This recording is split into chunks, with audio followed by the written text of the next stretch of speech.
seem to have reached some kind of a culmination, but then again, maybe not. We're hearing that Russia, at least from the Russian officials, that they're pulling out the troops, that the military exercise is over. But Washington and NATO don't seem to be convinced. First of all, are you convinced? And what would it take to convince the Western allies that Russia is actually, wrapping up the whole thing? I'm not convinced at all, actually.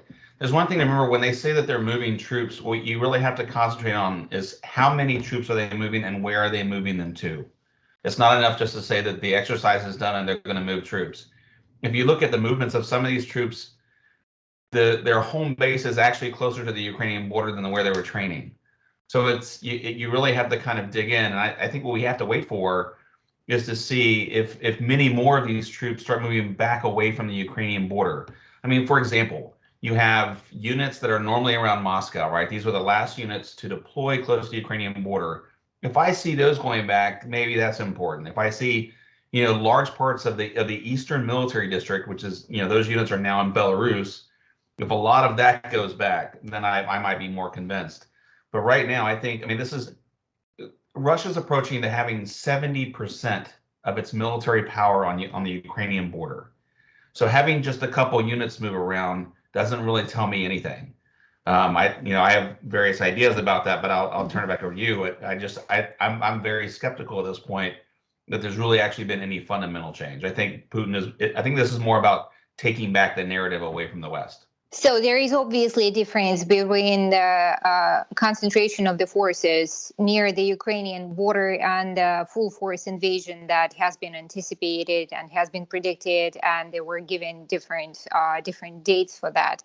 This ever shifting kind of timeline for the anticipated invasion. How do you explain that? So I think that in some ways, so Russia has had enough on the border to invade for a couple weeks now, but I think that this week was really the culminating week in that we saw they really had, what they really thought they would need to invade. I think that the reason this is getting delayed in some sense is the Russian leadership trying to take the narrative back from the West. And what I mean by that is that for the last couple of weeks, Western governments have been saying Russia's going to invade, Russia's going to invade, closing embassies, moving people. And so it's all been this narrative about waiting for Russia to invade. I think what they're doing now is making it sound like, oh, the Russian leadership is making it sound like we want to talk more.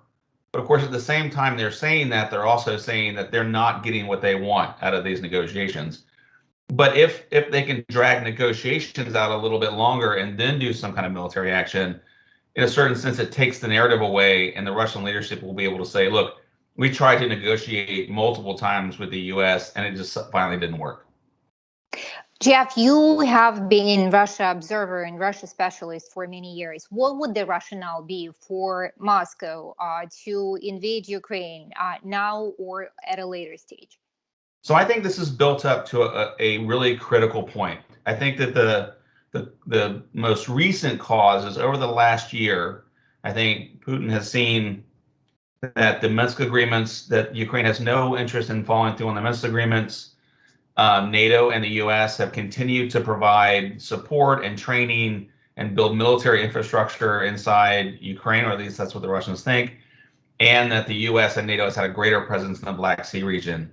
And so I think at a certain point, I recall in December, Putin, gave these two treaties to both the United States and NATO that really have complaints going back 20 years. So I think Ukraine made all of this build up.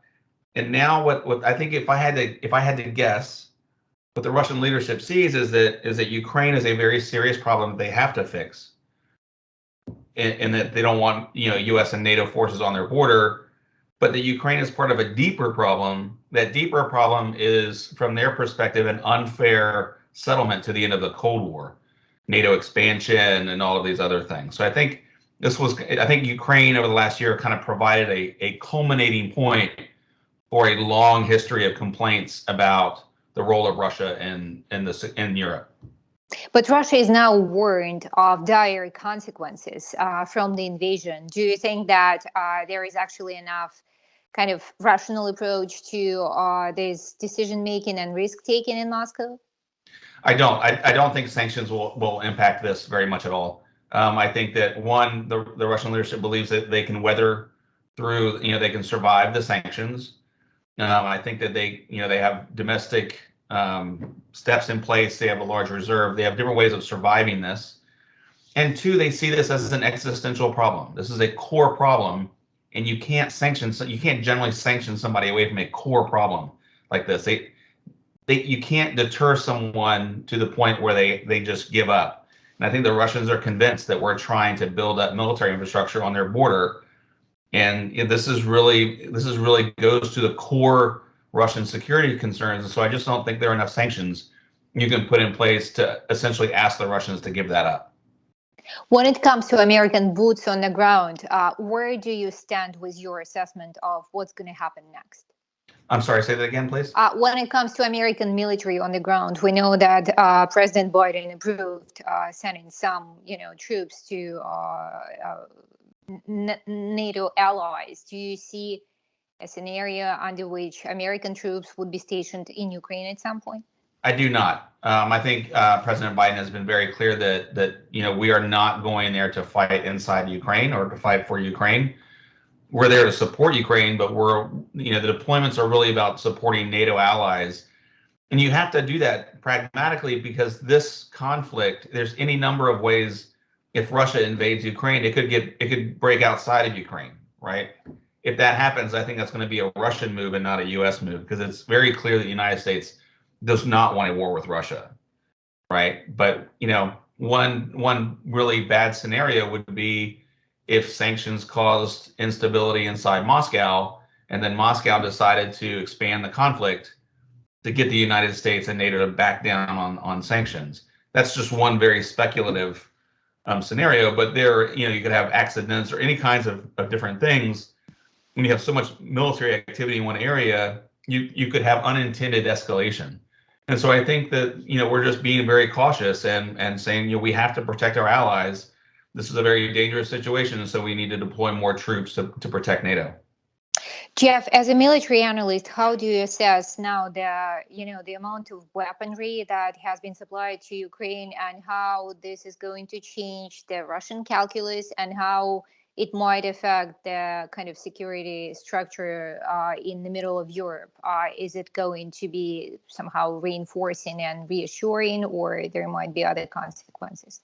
So I think that the military aid will raise the cost for the Russian military. I don't think that it changes the correlation of forces or the balance of power enough to change the calculus inside the Kremlin, right?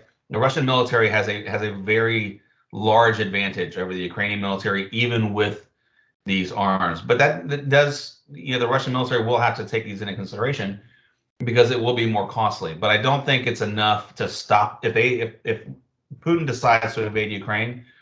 I don't think these weapons are enough to get him to change his mind. Jeff, when it comes to the official rhetoric from Kyiv, we have been hearing the assessments of the Russian military, and the assessments actually are that they don't see any imminent threat of Russian invasion. And the Ukrainian president emphasized several times that the panic should stop and that the hype should stop. And there was a march of unity throughout Ukraine. It was all peaceful. How do you see this difference in the intelligence assessments from Washington and from Ukraine? And how do you explain the change in Ukrainian rhetoric in this context? So I think there are a couple of factors there. The first is that the Ukrainian leadership and Ukrainians in general have been facing, different buildups over years on the other side of the border. And so it's almost like the sound becomes so loud that you can't tell that this current deployment is so different from other deployments. And part of that is that, we share some intelligence with the Ukrainians, clearly, but we can't share all of it. And the Ukrainian intelligence services are nowhere near compared to those of the United States and NATO. And so I think we actually have a clearer picture on the ground. I mean, a clear picture of Russian forces more than Ukrainians. The other part of this is that I think that President Zelensky doesn't want to encourage the Russians to attack by feeding the flames, if you will, or by I think there's kind of a maybe if he's calm and doesn't get excited, that maybe that kind of keeps the Russians from invading. I think in the there's an old saying that hope isn't a method, right? And so that would be my criticism of the Ukrainian approach, is that simply hoping the Russians aren't going to invade isn't going to really lessen the chance of them invading. And I think they really need to concentrate on being able to provide as good a defense as they can.